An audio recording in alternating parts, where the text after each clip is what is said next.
Guys, welcome to my new blog. তোমরা কেমন আছো? আশা করি তোমরা সবাই ভালো আছো। আর আমি আজকে এখন কেন সেজেছি, তোমরা ব্লগটা প্রথম থেকে দেখলে, স্কিপ না করে দেখলে বুঝতে পারবে কেন সেজেছি। আর ব্লগটা ভালো লাগলে তোমরা অবশ্যই একটা লাইক করে দিও আর কমেন্ট করে জানিও কেমন লাগলো। হবে হবে করো, হবে, চেষ্টা করো। চেষ্টা করি কাটায়।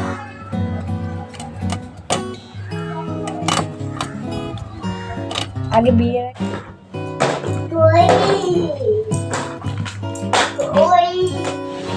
করো করো, হবে হবে করো, বলতে নেই ওরকম, করো করো, এমন বলে না, এত রাগ দেখায় না। আচ্ছা দাও, আমি করে দিচ্ছি, দাও। হয়েছে? কি করে হলো?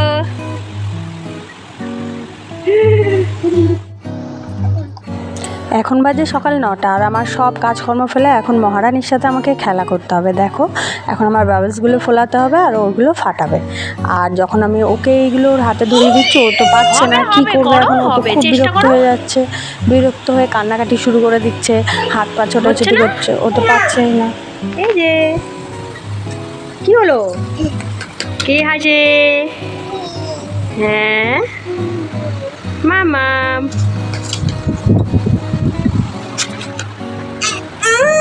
কি হয়েছে? পড়ে যাবে তো, সোজা করো।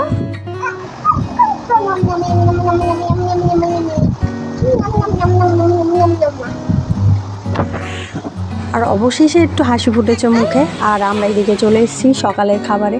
ও আর একটা কথা, ও চাইনিজ ভাষাটা যদি কেউ বুঝতে পারো তাহলে আমাকে প্লিজ বলো, আমি তো বুঝতেই পারি না ওর চাইনিজ ভাষা। তোমরা কি কেউ বুঝতে পারো? যদি বুঝতে পারো তাহলে অবশ্যই আমাকে জানিও। আর চলে এলাম আমরা সকালের খাবার। এখন বাজে ঘড়িতে 10:30 বাজে। আর সকালে আমি করে নিয়েছি এদিকে আলু সিদ্ধ, ডাল আর ডিম সিদ্ধ ওর বাবাকে দিয়ে দিয়েছি। আর এদিকে আমি আর মেয়ে খেতে বসে পড়েছি। মেয়ের জন্য খাবার নিয়েছি আলাদা থালায়, আমার জন্যও নিয়েছি, ওকেও খাওয়াচ্ছি, আমিও খাচ্ছি। সকালে খাবার দাবার সব কমপ্লিট হয়ে গেছে, ওর বাবাকে খেতে দিয়ে দিয়েছিলাম, খেয়ে কাজে বেরিয়ে গেছে। আমি আর মেয়ে একসাথেই খেয়ে নিয়েছি। আর এখন বাজে ঘড়িতে দুপুর 12টা বাজে। এখন দুপুরে রান্না করব। স্নান টান সব কমপ্লিট হয়ে গেছে, কাজটা জামা কাপড় ধোয়া, মেয়ে সব কিছু কমপ্লিট হয়ে গেছে, শুধু রান্নাটা করব। তো কি রান্না করব দেখা যাক, বাজার থেকে নিয়ে এসে আমি দেখিওনি কি, এখন দেখব কি রান্না করব। আর ওইদিকে আমার মেয়ে দেখো আমি বসে বসে কি করছে একা একা জানলায়। পড়ে যাবে তো মাম্মা, পা ঝুলিয়ে বসে আছো কেন? চলে এসো চলে এসো তাড়াতাড়ি। আচ্ছা, অবস্থাটা দেখো, পা ঝুলিয়ে জানলায় বসে আছে, শুধু দুষ্টুমি শুধু দুষ্টুমি। মায়ের কোনো কথা শোনে না, এখন থেকে কোনো কথা শোনে না। আর মাকে একটু কিসি দিয়ে দাও তো। বাবা এই তো কথা শুনেছে, ও শুধু খালি বকাবকি করে মাকে, এখন আর মাকে আদর করে না, কিন্তু এখন করলো, তাই না? একটু মাকে আদর করে দাও, আদর করে দাও। বাবা কিসি দাও, একটু ওদেরকে কিসি দিয়ে দাও, হাই করে দাও। বাই না, হাই হাই। তো তোমরা দেখতে থাকো ব্লগটা, আশা করি তোমাদের ভালোই লাগবে। এদিকে বাজার থেকে ওর বাবা একটু কুমড়ো নিয়ে এসছে, মেয়ের জন্য নিয়ে আসতে বলেছিলাম।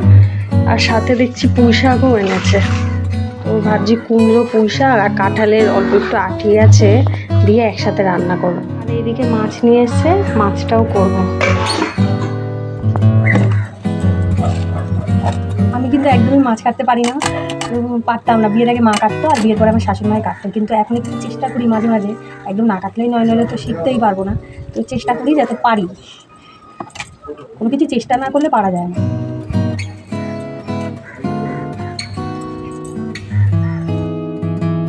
আর এইদিকে চলে এসেছি আমি মাছটা বাছতে। আমি একটা কথা বলছি, আমি কিন্তু মাছ বাছতে পারতাম না, যে একদমই পারতাম না। বিয়ের আগে আমার মাই করতো আর বিয়ের পরে আমার শাশুড়ি মাই করতো, আমি পারতাম না। কিন্তু একটা নিজের ইচ্ছা হয় না যে এই জিনিসটা আমি কেন পারবো না, আমি চেষ্টা করি, চেষ্টা করলে নিশ্চয়ই পারবো।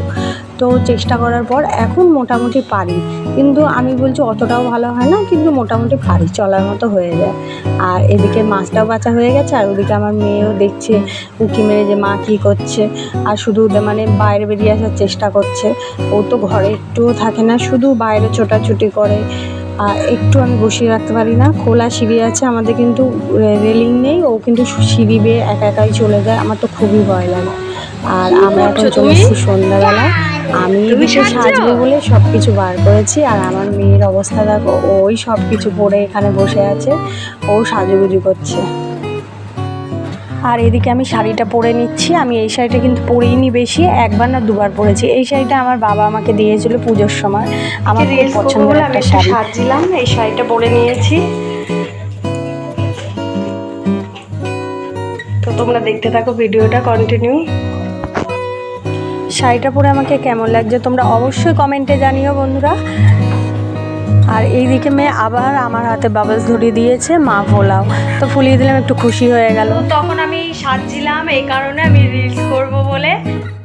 তোমাদের যদি ভিডিওটা ভালো লেগে থাকে অবশ্যই একটি লাইক করে দিও, আর কমেন্ট করে অবশ্যই আমাকে জানিও বন্ধুরা ভিডিওটা কেমন হচ্ছে। তোমরা কমেন্টে না আমাকে বললে আমি তো বুঝতে পারছি না কেমন লাগছে না লাগছে। তো আজকের পর্যন্ত এই পর্যন্তই, টাটা।